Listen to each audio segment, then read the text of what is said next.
As I look upon my life, there's a passion inside. Heaven knows I'm living my dreams. As I look upon my life, there's a passion inside. Heaven knows I'm living my dreams. Good morning, everybody. Greetings to you. Something does not sound so lekker, yeah. So, yeah. I don't know whether we on, but nevertheless, are we? Yeah, that sounds more like it. Thank you so much, guys. We are here, and it's a beautiful. Don't you think it's a nice Thursday morning? It's not so cold anymore. It's just lekker, no? It's a nice. We're going into spring. Yeah. Ooh, and I love spring. Spring is my favorite, guys, when that blossoms bloom. Oh, I love spring. I love it. I love it. I love it. So, nevertheless, guys, we are doing the topic on a book called The Epiphany of My Soul. Ooh, jare, dis 'n mond vol. Hoorie so? Vandag praat ons bietjie in die diepste van die siel. Ja. So if you did not subscribe yet, come on now. Don't delay. Just do it. Just hit that bell, man, and come on now. Let's do it. So we have in the house beautiful people that is actually with us. You know, our the normals is myself, Joan, and Anka. Yeah, but we have a guest here this morning who actually wrote this book, and so we're gonna do this little book review and have our and remembering that this is the author's view, right, and not specifically Insight's view. So it's very important to understand when we do a book review that we are just doing whatever is in here, right? And we're going to discuss it. And I love what it is all about, because there are certain things in here that is really close to my heart. And that is why I feel the need of actually having Lucinda in the house this morning. So I'm going to ask Anka to just greet you guys, and then Lucinda can greet you and tell us a little bit about herself. Good morning. It's such an exciting morning here today. I think the spring feeling is in the air, so I'm excited about definitely. that. Like, I think it's the in between. I do not like getting cold. I do not like getting hot. So it's that in between. And we're excited this morning in the show for the topic that we have and the guests. It's always nice to have the guests here so that we can always pick their brains about what their thought process was, where their heart was, where their emotion was when they wrote certain things. But if you are watching here today, please like and subscribe. Drop a comment in the comment section. We'd like you to be a part of this conversation. So please do. I know that there's quite a few supporters for Lucinda that's online. I see some have already commented. If you are watching, say hi. Tell us you're watching. Just make us feel a little bit loved. There's a bit of interaction. Yeah, that will be nice, man. Just talk to us. Ons is ook so bietjie. Ons soek ook bietjie om mee gepraat te word. En bietjie liefgehad te word, We want to know that you're there and you're listening. So come on, guys. So without any further ado, we'd like to welcome Lucinda to the show. Yeah. Thank you so much. Greetings to all. Thank you so much, Anka, Pastor Joan. It's a privilege and an honor to be here. I'm, a lot of you know, a mother of 3 and an NLP practitioner. I'm a life coach. I counsel abused women and children. Everything stems from my background with abuse. Right. And that has become my purpose and my goal. It's been my vision for my future. And that's what I do. Wonderful. Welcome in the studio. We Thank really you. appreciate you coming here this morning. We know that we're going to have an awesome time here. And so, yes, guys, if you can please just talk to us, we will really appreciate that. So, yeah, we are on YouTube. If you want to just chat, comment, and we will read your comments, and we will actually try to help you also understand that, listen, we are all human, right? So I want you just to talk to us, man, and have a good time with us here this morning. So we're going to first do our vandag, nee? Ek het lus gehad vir die mirror, maar ek het 'n question gehad wat bietjie if you don't understand Afrikaans, no, it's tongues. It's just like it is. Google Translate. Yeah, Google Translate. yeah. But yeah, it's a very beautiful language, guys, if you don't mind. But it's my mother language. So yeah, sometimes it just overtakes the English. When the airtime runs a little bit low, then the Afrikaans comes in. So yeah, nevertheless, guys, let us just reflect a little bit. If you look into the mirror, ek sien ek het lekker mooi hare vandag. Maar nie te min nie. Ja, alles is in plek. So yeah, guys, we're not going to do the mirror this morning. I had a very interesting question for the mirror, but I think it's too deep because I don't want my guest to actually feel so anxious. You know what I'm saying?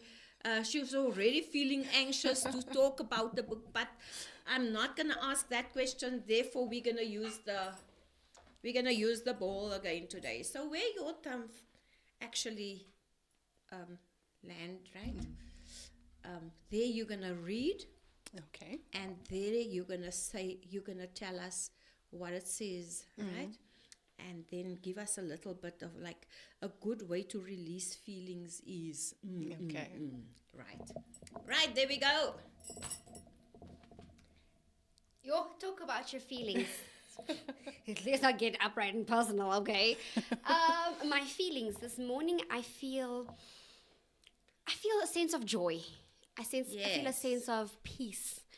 I think there's a lot of the times we get so caught up in our own thoughts, we get so caught up in our own emotions that, dan raak die lewe net 'n bietjie swaar. But I think this morning I really feel that deep sense of peace and joy, that you're in the right space where you're supposed to be, that you're on the right track. That's where I am. That's my Beautiful. feelings. Wonderful. Disclaimer, I did not play netball, so if this lands up where it shouldn't, I'm asking for askies asseblief. She played netball. Okay. I'm still learning to cope with a lot of things. It's an ongoing thing. It's a process.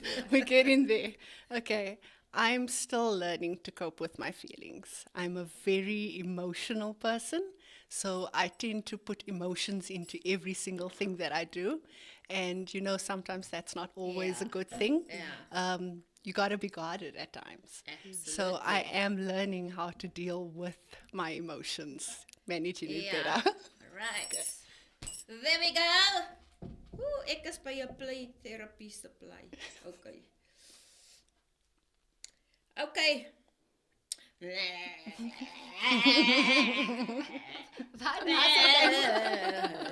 Make someone laugh. I made them laugh, guys.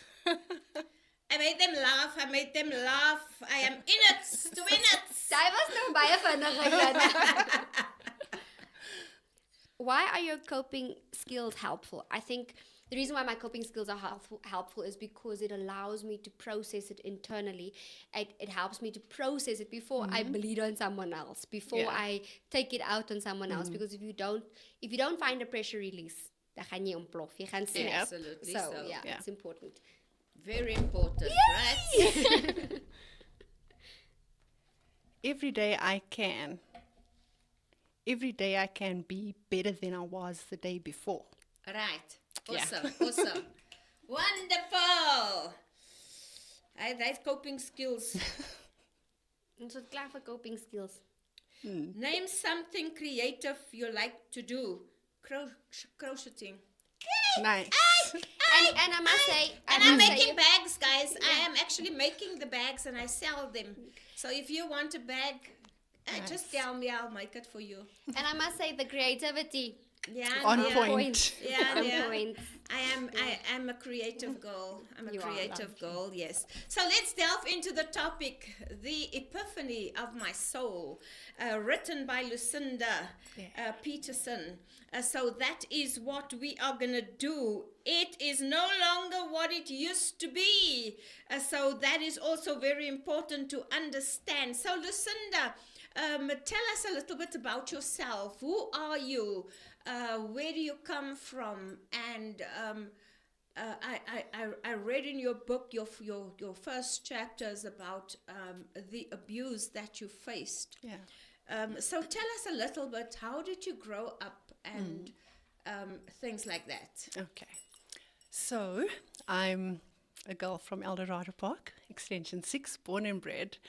And I schooled in South Hills. High school, primary school, I completed in South Hills. I am the youngest of 4 siblings. I've got 3 half brothers and an adopted sister as well. We grew up in a Christian home. My mom sang in the choir, just my grandmother was also actively involved in our church. And I think as a small girl growing up in that environment, I had this yearning for God. Yes. My grandmother would have, I recall, these little prayer meetings every week, almost every single day. And as small as I was, I remember they used to call it the doily. Yeah, Our grannies had all those cloths over the yeah. arms of the chairs. And these ladies would come, and I remember they'd have the scarf around the head and the gloves and the bag and the pantyhose and skirts and stuff. And I'd go and I'd take these doilies off the chairs and I'd put it on my head and I'd tie it up and I'd go sit ready for prayer meeting. And just as a small child, I absolutely loved God. I loved praying. I think my grandmother had sown that seed That's right. deeply into my life Yeah. from a very young age. And so I was a happy little girl. And abuse being my first chapter, it's where my transition took place, going from loving God and that type of relationship, wanting Him, wanting to pray with these women, knowing about Him, wanting to know more. At the age of 9, I was sexually abused by my grandfather. And it changed me. It altered my mindset. It altered who I was going to grow into. I stopped believing in God. I honestly thought that if He is so great, so powerful, how does God allow innocent little children to go through this, to endure this? If He can stop anything, why didn't He do it for me? And I was like, there's no way you were real. And I lived with that mindset. So I think I don't want to go too much into that because some of your other questions touches more on that. Yeah. So tell me yeah. a little bit, why the Epiphany of My Soul? Why the title of the book? So that is in a conversation that I had with God. The one day, this book took me 9 years to write. And when I was halfway through the book, I had a conversation. I was laying in the bath and I just had a conversation with God. And I was like, okay, so we're halfway through our book. It's our book. What are we going to call it? And I just laid there. And I heard the word epiphany. And I was dumbstruck because epiphany. Like, why that word in particular? And just that single word.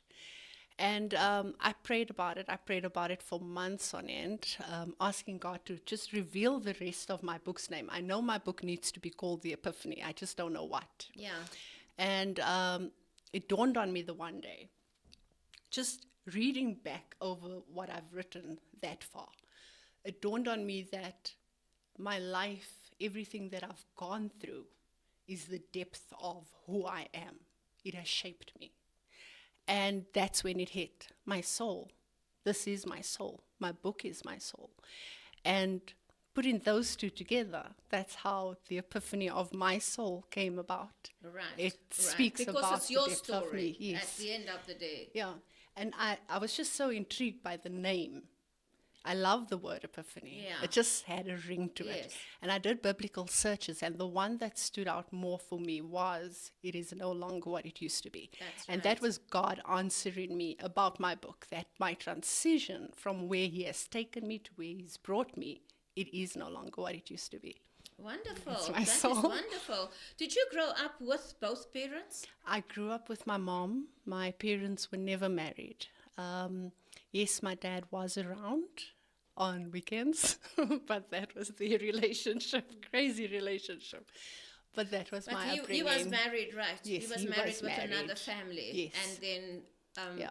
So he had the you were two actually wives. okay. Yeah, he had two wives. He thought he was Zuma for mom. Ja, nee. Yeah. Ja. I'm sorry, I can't cry about my That is upbringing. I gotta that laugh is and a make jokes about Yeah, it. that is right. That's right. Yeah. You got to get to a place of healing. And you know, those were decisions that they'd made as much Yeah. as it had an impact on Yeah, your that's life. true. Those, Exactly. you know, you can't be bearing a cross that Yeah. shouldn't be yours to carry. So, Exactly. but I love the fact that you have the presence of mind to, you know, let's make a little joke about it and be lighthearted about it, because Yeah. the reality of the matter, as much as it had an impact, it wasn't decisions Yeah. that you had made in the time. Exactly. Right. So the experiences that you've experienced going through, because reading your book, I saw that it wasn't just sexual abuse, Yeah. but you went through different types of abuse. Yes. Right. So your experience actually changed your personality, your character. Yeah. Or what would you say? Because there are, in the time that we are living in, if I put on that television, I actually hear a lot of abuse Taking that is place, yeah. taking place right now in our country with Absolutely. little children. And it is close to my heart to you know, in the sense that there are so many children who put their trust in elderly people Yeah.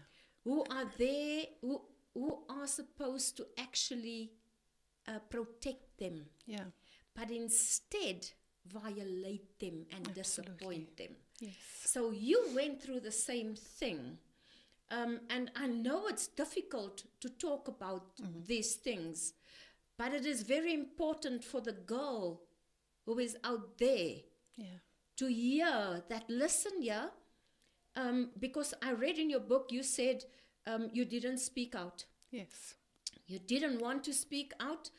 And I want to ask the question, why is it that so many of the abused children don't speak out? Okay. Why would you say that you didn't talk? Why Yeah. didn't you talk? Okay. So when it happened with my grandfather, I did speak out. And back then, you know, elderly people, and not making reference to all, but Yeah, Vast majority. everybody wanted to keep their lives very that's private. correct. Yeah. Nobody must know what's going on That's in this one's right. house, and you want to hide and protect, and it's actually protecting yourself from people talking. That's correct. When I spoke about this, I forgot most of the things that had happened that day. Trauma erases a lot of what took place. That's right. In my mind, I forgot that I had called Childline, which was a bold step. I had called Childline and I had reported the case to Childline. They contacted my parents to say, go home. I've told your child to lock herself outside. She needs you. They got home, and these are things that we actually just spoke about, and it came back to me about 2-3 years ago. My parents and I had the first conversation about what had happened to me. We've never spoken about it since the age of 9. I'm 40 today. Sure. So they were speaking, and my dad randomly said to me, do you remember that I tried to shoot your grandfather that evening? And I was like, no. And as he began speaking, I remember the fight that took place at the house. My dad wanted to kill my grandfather, and my mother's brother had to intervene and stop the fight. To me, what had happened was trauma switched off something within me. And all I remembered my whole life through, which is the reason for all the other bad effects and decisions that I've made going forward, I remembered telling my parents I've been sexually abused by my mom's dad. They came home, they took him to a retirement home, and they left him there. That is all I remembered. So for me, it was, you didn't fight for me as your child. That's right. You didn't put up a right. fight. I Yes. forgot completely what had happened that night. But to me, it was, you just took him and he went on with his life. Yeah. What about me? What about Yeah. what I lost? Yeah, because it's a scar You know? forever. Exactly. And the next time I had seen my grandfather was when he had died. So they buried him, and I recall standing over my grandfather's coffin, and all that I could think was, it's good. Like, I had so much joy. I felt joy looking at him in that coffin, because I said to myself, you deserve this. And I left it, but it changed me. Yeah. It took away my innocence. Yeah. It robbed me of Yeah. being a child. When it happened again with 2 more family members, No ways. yeah, I did not speak about it. Because in my mind, you didn't fight for me the first time. Why would you fight for me the next time? Would you blame me? Those are the thoughts that was going through my mind. Would you say I asked for it? Would you say it was my fault? That's right, yes. Are you going to want to keep it a That's secret right. again because you don't want people to know That's what right. happened? And I kept it to myself, and it ate away at me. So to any child that is going through it, don't keep it in. It's not your fault. What has happened to you, and I say this in my book, you are Yes. not defined Yes. by it. Yes. It doesn't define you. Yes. You need to speak out. You need to fight, because they have taken something away from you, and the fight is the only way that you're going to get back what has been taken from you. It caused me a lot of pain, a lot of heartache, because I grew into my teens with that mindset, a broken mindset, that allowed me to make bad decision after bad decision after bad decision, which caused me more harm. And at this age, Yeah, I can- because I can just imagine you feel, because I know I did abuse, you know, child abuse. I went to court. I was a lay counselor, you know, for these children. So in my days when I had a Crystal Community Service in El Dorado Park, Yeah. and I remember all these children said to me they were scared to talk because the perpetrator actually told them that, listen, if you Yes. talk, we're going to make you a liar, or we'll kill your family. Yes. You know what I'm saying? Yeah. And I think that is where fear steps in, and your emotions actually overtakes Yes, the definitely. the real thing that actually happened. I remember I had a dancer, because I had a group, a dancing group in church, and I had this little girl, and she came to me first when someone whom she also trusted, Yeah. you know, took her innocence. And I see this happening over and over Yeah. and over again. Hence, I am asking, where is our parents, you know? What is happening to our society Yeah. in this time that we are living in? It is actually so dangerous to actually leave your child. And a lot of us as mums becomes paranoia, because you feel that I can't leave the child can't. there. The children can't play there. You know what I'm Yeah. saying? So it becomes a thing that the children can't enjoy. They can't love. They can't. Yeah. There's no Yeah. freedom. There's no There's no freedom freedom for to them. live. There's no freedom. Yeah. You know what I'm saying? And it is very important for us to talk about these things. And you are a living testimony, you know, who went through these different types of abuses. And I see that with the second and third time, did you think that, why is this happening to me? Yeah. Because I you actually ask, you actually say in your book, why me? Yes. you Yeah. know. And I think there's a lot of girls out there, That ask the and same even question. boys today, Yeah. who ask the same question. Why Exactly. are they choosing me? Yeah. What is wrong with me? No, So definitely. you asked that question. Those are the questions that I asked myself, because why does it have to happen to you all the time? Apart from just being afraid to speak out about it. These were people that were really close to our People family. you trusted. That you trust. These are your protectors. These are people you look up. You look up to them. That's right. And for me, it was like if I even tried to speak out, not only might they not believe me or say it was my fault or I wanted it, what happens if they believe them over me because of who they are? And- I'm and the that child. happens, right? Yes, That true. happens. That does happen. And I didn't want to take that chance. I really didn't want to take that chance. I thought about the relationships it would destroy in the family as well. And I began blaming myself. I said to myself that it has to be me. I have to be doing something wrong for this to be coming to me all the time. So I just went about blaming myself. So with the varying emotions that you've actually faced on page 4, what would you say to children going through abuse right now? Like I say, you're not defined by it. You are definitely not defined by it. Whether it is sexual abuse, physical abuse, you do need help. Emotional abuse. Yeah, I ju- emotional abuse.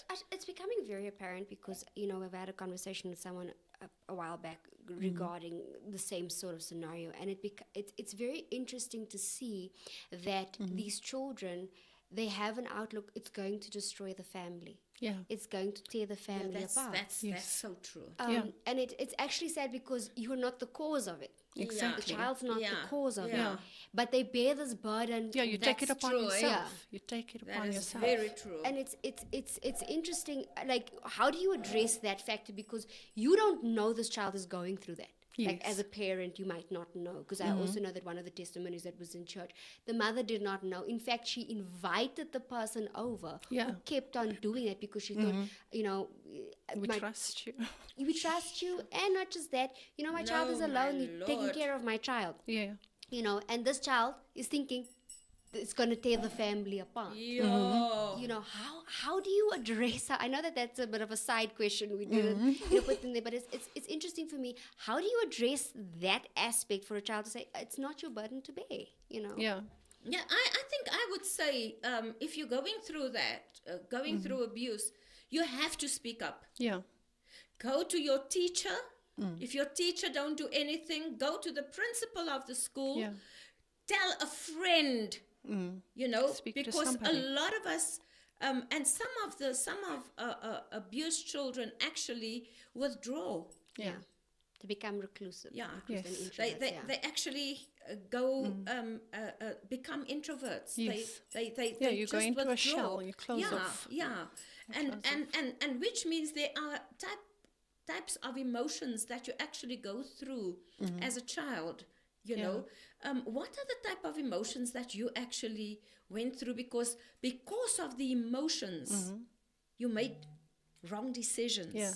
Right. Yes. Can you tell us a little bit what were The feelings? the feelings and the emotions that I was faced with after this was, you're not good enough. You're dirty. You've been violated. Yeah, You've got no innocence. Yeah. In the book, I specifically say I became the trash you wanted me to become when you thought it was okay to do what you did to me. You become that. You take on that as a new identity, and that is what I had done to myself. So it was a lot of emotions of pain, brokenness, emptiness. You die. You live in life with no desire to live life. Yes. That's what I was because faced you with. actually had a period where you wanted to take your own life, where Yes. you were suicidal. Yeah. You know, but there's something that is really very, very interesting is that you went through depression. So how would you define depression and anxiety as a woman of faith and prayer? Okay. So, yes, I am a Christian and I stand firm on my faith. I have gone through a lot in life, a lot. And it was just 2015 that I gave my life to God, that I was reintroduced to God, and when I began believing in Him. I had a nervous breakdown in 2015, and I felt that that point of my life needed to take place. That was my breaking point. Everything that I had endured prior to that brought me to that point where I needed to discover God. My depression and anxiety was left unattended, and I just refused medication.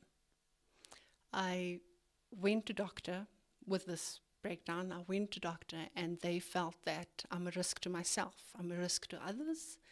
I've got 3 kids, and nobody wants to hear that you are harmful to even the ones you love. Yeah.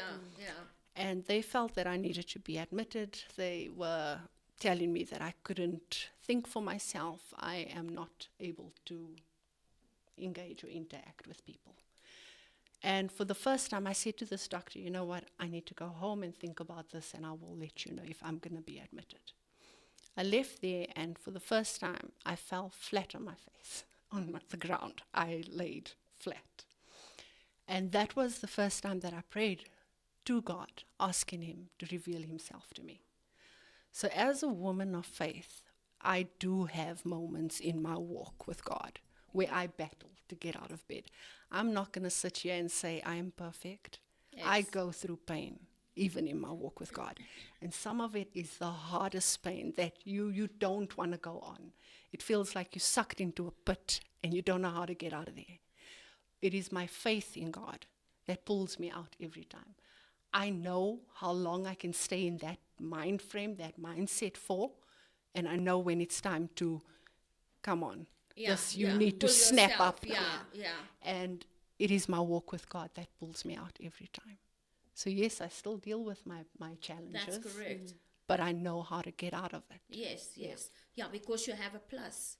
You know, Yes. you have Jesus Christ in your Which life. is something I didn't have before. Absolutely so. Yeah. And that is why I say it's a plus, is because you find that a lot of women who goes through depression and anxiety actually seclude themselves. Yes. They go into the room, they lay there, they on antidepressants Yes. all the time, Isolation. which I feel does not work. Yeah. Because you become so addicted to it Yes. that you Yes. can't do without it. You know what I'm saying? Yeah. And if you don't know God, True. it's very difficult to actually snap out of Yeah. depression. True. And depression is real. Very. And for a child of God, I believe that you have Jesus Christ who can help you Absolutely. out of it. True. You know what I'm saying? Because you can't think rational. You can't think like Logically. Yes. clearly, men. Yeah. Because there's that cloud, you know, that is bombarding your mind. Exactly. And you just feel that, as you said, you're in that pit, Yeah. you know, and you feel that you are suffocating Absolutely. in this pit. True. And nothing can take you out of there. Do you think this is a mindset? It definitely is. And I love that you said that, because I can speak from dealing with depression and anxiety as a non-believer and dealing with it as a believer. Right. God is my tool. Right. He's my tool. I know how I dealt with it Right. prior to Him being a part of Right. my life. I destroyed myself. I made situations worse for myself. I didn't know how to get out of it. Now, Lucinda, you know what I notice, what Yeah. the trend is when you were abused and you went through all these emotions, Yeah.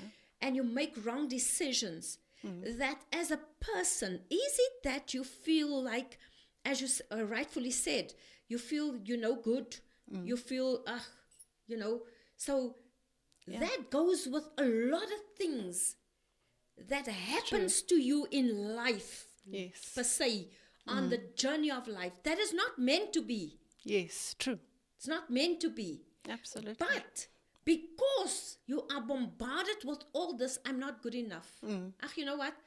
I can throw my life away clutter. because Clutter in your mind. Yes. Because you feel so dirty and no good. Yes. So now you make wrong decisions in life Based of that. based of that. So it started off when you were abused, and it had a ripple effect Absolutely. on the journey of life. True. You know what I'm saying? Yeah. And that allowed people to take advantage of you. Yes. Am I right? Absolutely. Yeah. And true. that happened, right? Yeah. And that's why you went through all this. You went through physical abuse too. Exactly. The mindset. You so desperately want to be acknowledged or liked, accepted, loved, and you end up in the wrong situations with the wrong people because of your mindset. You don't know your worth. You don't know that you deserve better. So you settle. Right. I think also coupled with the fact that you're extremely young. Yes. So there's certain things that to you should have been normal, like as a child, like you think certain people are safe, certain people. So Yeah. so your view is a little bit not distorted, but it's your view of acceptance and love has become. As a child, you don't know that. That's what your Yes. parents are supposed to teach you. But Exactly. I think back in the day, not all parents knew how to Yeah, relay to work through it, that's how to so relay true. that. Yes. And now you're stuck as an 11-year-old. Your emotions aren't developed. That's Your right. idea of what love and acceptance isn't properly developed. Yes, And now true. it's coupled with these experiences, and that brings you to a space where you're like, you make decisions because in the moment you feel, oh, this must be how love feels. This must be Yes. how acceptance feels. Exactly. When really it's distorted. Yeah, true. Yeah, Because there's look, a poem. Yeah, okay, go my, ahead. my parents weren't together. So I didn't actually have the example of what a love relationship looks like.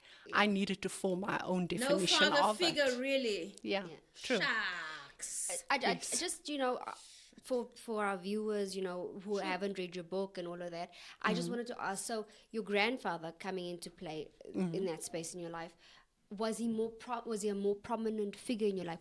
Did you see him as a father figure before this happened? How did you view So, your yes, grandfather? well, he is my mother's father. Yeah.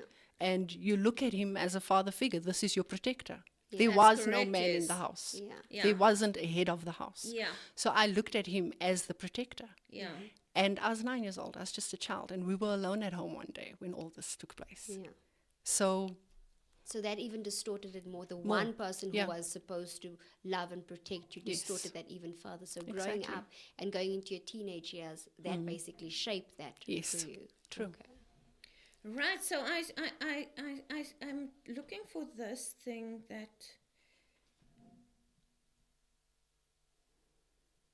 You say, I have opened my heart to people who could place a gentle hand on my chest, look deep into my eyes, and in the most assuring tone, whisper the words, I love you, and I will never leave you. I am not going anywhere. I have found everything I need in you. You are the best thing that has ever happened to me. I have never been this in love before. I have never felt what I feel for you. I want to marry you, build a life with you, and serve God with you. You are my forever. You complete me, and I have found my soulmate. You are my person, my best friend, and my lover. You are perfect for me. I want you. But then you say, absolutely, cliche. yes. Whew. Yeah, that brings an emotion to me Yeah. too. Relationships, for me, has been a big part in my life because of family relationships, just the whole, what it's meant, what it's taken from me. So I always, as young as I was, wanted somebody to accept me, That's right. somebody to care for me. And I think that's every And person's. You just want to be longing. happy. And words, what I've learned in that statement, in general in life, is that words without actions means absolutely nothing. Yeah, true. People will say things to you in the moment Yeah. because it serves a purpose at that time, Right. That's right. and they can change on you in a That's heartbeat. correct. So words without actions means absolutely nothing to me today. That was my lesson that I took from that. Sure, because you say actually absolutely cliche. Yeah. So what do you do now? Because you say you will not close your heart for love. Yes. I can speak for myself. You hit rock bottom because you believe in those words. I've always been a person that when I take you by your word is your honor. I would love to believe that what you say, Give you the benefit mean, of the doubt, yeah. and it's the truth. And that's just the type of person that I am. I would hit rock bottom. It would Right. hurt me like hell. And I'd have to pick myself up Right. because you can't stay there moping. Life moves on. Yeah, Life because carries then you, on. then you fall into the pit again. again. Right. And with Jesus Christ on your side, things have changed. Yes. But you went through a divorce. Can you tell us a little bit about that? Why did you choose divorce? Okay. So we were together for 17 years. Yeah, It's a because long that's time. a long time. Yeah. From the onset, again, yes, he is a good guy. I will never take that away from him. He's a good guy, good character. But we were not right for one another. Is this the father of your children? Yes. We were not right for each other. And I think I knew this from the onset. But I'm a very patient person. And sometimes I tend to give people more chances than I should. And you avoid the signs when it's in the early stages of a relationship. And I had done that. Emotionally, he was cut off, completely cut off. And he asked me to give him time. And I had given him all the time I possibly What could. do you mean by cut off? Not affectionate, wouldn't express himself. Oh, I see. Okay. Doesn't talk much, you know. Okay. And I was patient with him. I was really patient because he was a good person. And we moved in together. We built a life together. We got married. We had the kids. In our relationship prior to marriage, his ex was an active part of my life for, I think, the first 3-4 years of our relationship, where this woman just wouldn't go. She wouldn't go. She was there constant. I was like, what is this woman doing in my life?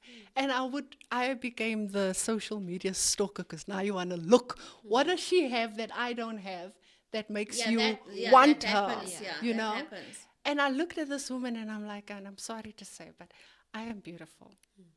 And I look at this woman's That's picture right. and I'm like, but I'm nicer than her. So why would you, what is it about this woman that makes you keep her in my life? And I began dressing down. I changed my appearance because I thought, okay, you want ugly, I will give you ugly right now. Sorry. I'm going to give you ugly. And that's what I did. And the one day my boss called me in and she's like, I've seen you give your staff warnings for how they come to work. I'm going to give you a warning for how you come into work. She's like, it doesn't matter if you're sitting in an office. This is not the Lucinda I know. Where's your high heels? Why do you look the way you look? She's like, I know it's something in your personal life, but I'm telling you now, fix it. Those words struck and I was like, I am not changing who I am to be somebody that I'm not. If I'm not what he wants, then he needs to leave me. And I began dressing up again. So he was a divorced man. No, they were just in a very long relationship prior to me. He was much older than me. Oh. There was an 11-year age gap between us. So, yeah. Yes, I know. Choices we make in life. And Yo. he hurt me a lot emotionally. You know, for a woman to be with somebody and feel like the ugliest person on earth, I felt that way. Where I would look at myself and I would not see beauty. I felt ashamed. I didn't feel good enough for him. You know, I lost a lot of myself to this relationship. There would be hours on end where I would cry and beg him, love me. Why don't you love me? Why can't you tell me you love me? And those words cut. He didn't acknowledge me at all. I went for counseling.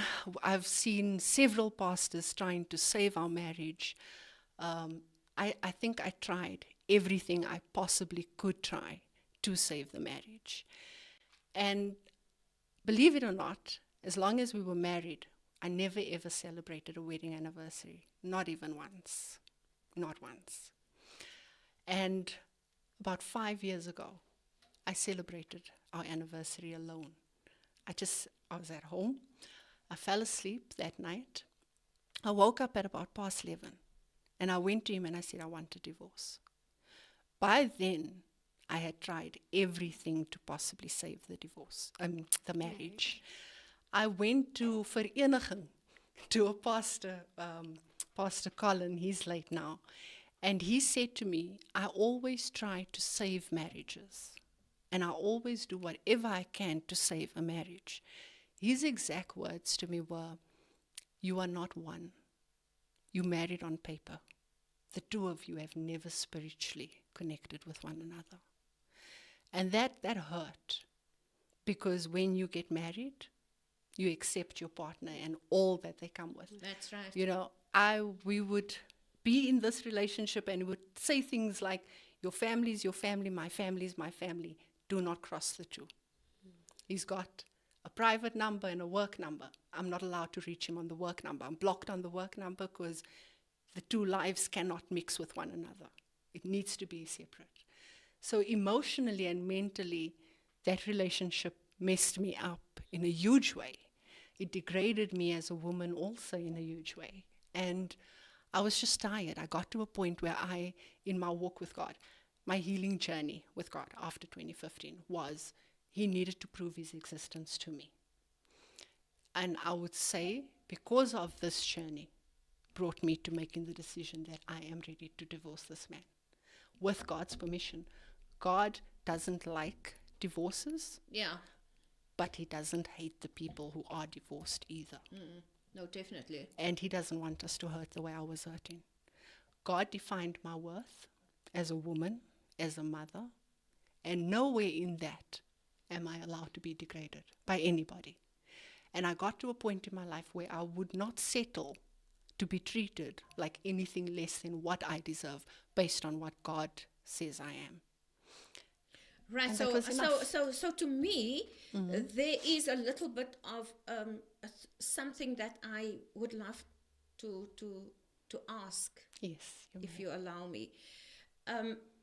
It seems like you were seeking for the love that you never had before. Yeah. And now this man comes, he gives you that you think is the love, right?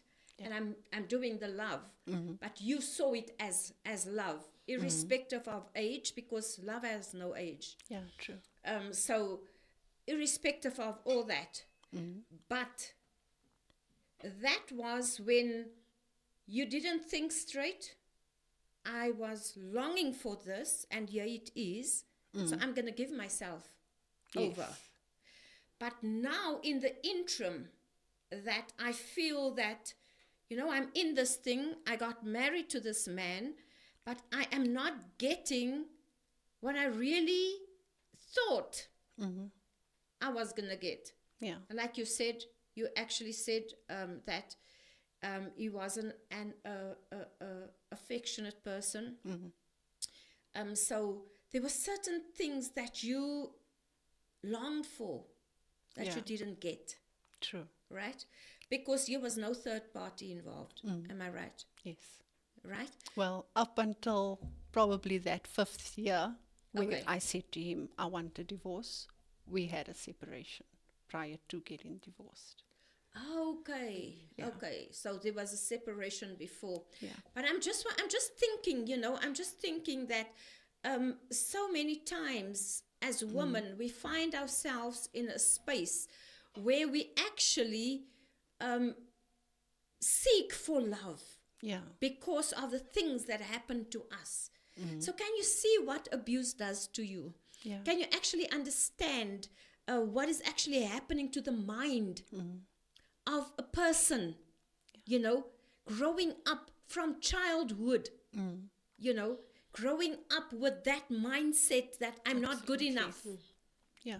you know, that, no, you know what, I don't care what's happening to me in life. If I don't die, so I can go for it. Yeah. Because you went through different things, right? Lots of different things. It was the divorce. And then you actually also found yourself, but before I get there, let me finish this, what I'm saying. To someone that actually grow up with not knowing who they are because they were actually violated and they were actually, they are bombarded with the fact, not the fact, the lies. That shadows whisper to them. Yes. True. You know what I'm saying? Yeah. Because that's lies. It's lies that is whispered to you that you are not good enough. Exactly. But it's not what God says about you, who created you actually, Yeah, who saw it true. fit for you to be born on the face of the earth, you know? Absolutely. But because it's in your mind, because you think it, because you feel like, I'm just going to live my life and I don't care what happens to me, you know? And now people come into your life taking advantage of you, you know, because you seek for this. And the devil knows. Yes. He knows it. He knows that this person is seeking for love. And it's so, I don't know, how can I put it? It's not interesting. I don't know how to put it, but it's something that I notice is happening to a lot of women, Yeah. you know, who went through abuse, where they actually feel ugly, where they feel that, you know, this thing happened to me, so there's nothing that I can, you know, keep and guard over myself or so I'm going to give it over. Yes. So the first person that comes to mind, to you, It's him. Yeah. that actually shows the love. And you know what? In our culture, if something breaks, we throw it away, right? Yeah. Yeah. But in the Chinese culture, if something is broken, You put it together. they mend it, and Yes. they got like a really, like an expensive like gold paint that they Yes. paint over it, and that for me is very important. Like that symbolism is important Yes. for me, because right now we're moving into Women's Month and Yeah. preparing for Women's Yeah. Month, and looking at women. I've realized that a lot of women have gone through things or That's are right. going through Going things. through things, absolutely. And we find ourselves that sometimes we find ourselves in a space where, you know, I am here because of what happened to me. Yes. I can't do this because that happened to me. Yes, Or, true. you know, I was crippled because A, B, and C. But, you know, we find ourselves where we should look at it, the perspectives should be changed in the sense that because that has happened to me, I stand stronger. Yes, true. Because that has happened to me, I am able to deal with A, B, C, and D. Yeah, true. You know, it has to form part of your testimony. That's Yeah, why true. I am where Who I am today. Yes, Yeah. true. So, like with me, for example, with the abuse, that shaped my almost my whole upbringing. It took away from me, but I needed to, in my walk with God, realized that what had happened to me, I needed to find beauty in it. That's correct. I found beauty in the most disgusting, awful, dreadful things That's that have correct. happened to me. Yes, I've been sexually abused, but it's given me a platform. That's right. It's given me a platform to engage and speak to other women or children who have gone through exactly the same thing. And when I see their relief, their breakthrough from my testimony, it just gives me hope. That's right. What I went through was for them. For them. Yeah. So that you can help them through. Yeah. Right. If you can just get to some of the Yes, we have comments. quite a few comments here Because today. before we forget, our time is Some up of, almost. I might be wrong with some of the names, but we will try the best we can. XO Kiss says, "Good morning, beautiful ladies." Lady J XO. says, "Yes." Lady J says, "Good morning, beautiful woman of God." Zain Rue says, "Good luck, sis. God is with you." Lady J says, "Lucinda is such an inspiration." Kayla Petersen says, "So proud of you, Lou." Ovo Zaino says, "Thank you. Talk your talk, Auntie Lou." Gail Golding says, "So proud, Lou." Keep being the hands and feet of Jesus. D-Boy Davis says, you are so strong, Mommy Lou. Ovo Zaino says, proud of you, Auntie Lou. And there's a few laughs. So it's alluding to, I think I know what, I think it's the Zuma comment because this was early on. And then Kayla Petersen says that extremely proud of you. How you carry yourself, Mommy. Watched you go from strength to strength. And then much love, cuz, from Gary Rue. Franklin van Staden says, I'm very proud of you. You are a very strong lady. Elbo Zaina says, our community is messed up and us as a community need to stand up for our young girls and our women out there. Exo Kisses says, it's the support from your family for me, Lucinda. Hulle is wonderlik. Lady S is ook in the house. Good morning, beautiful ladies. Congratulations on your book, Lou. Thank you for sharing your story so boldly.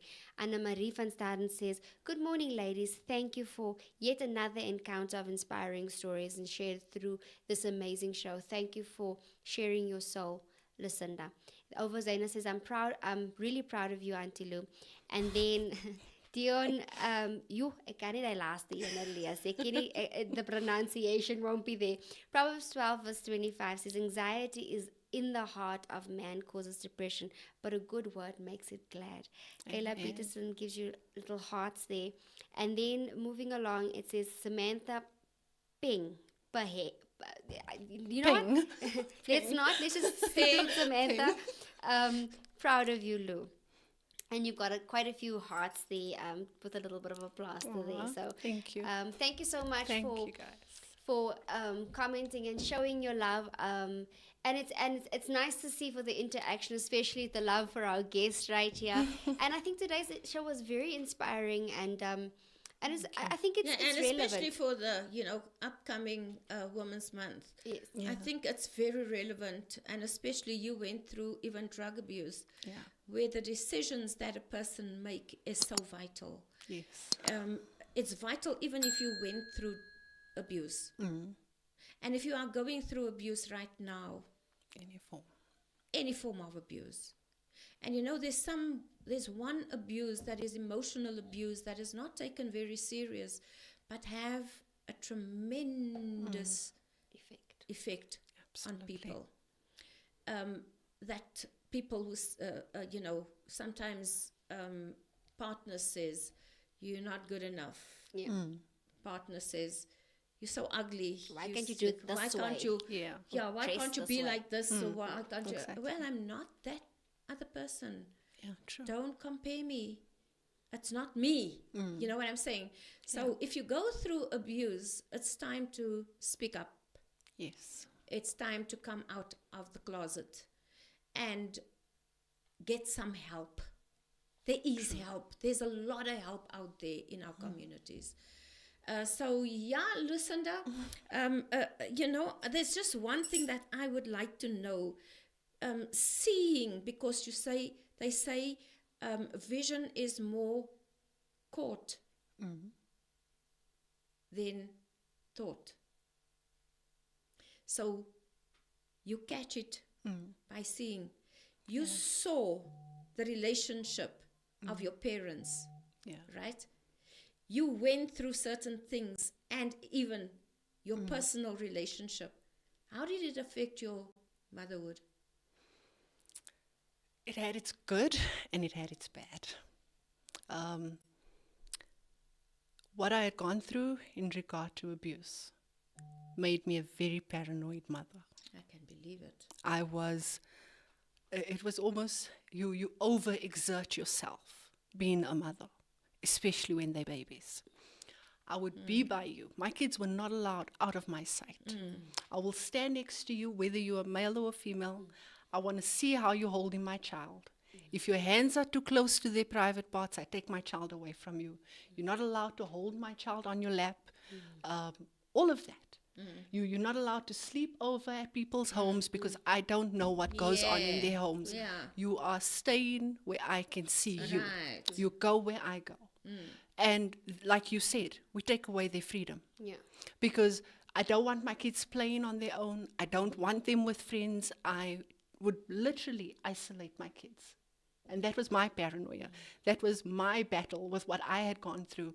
And for me, it was my way of trying to protect my kids because I didn't want them to go through the same thing.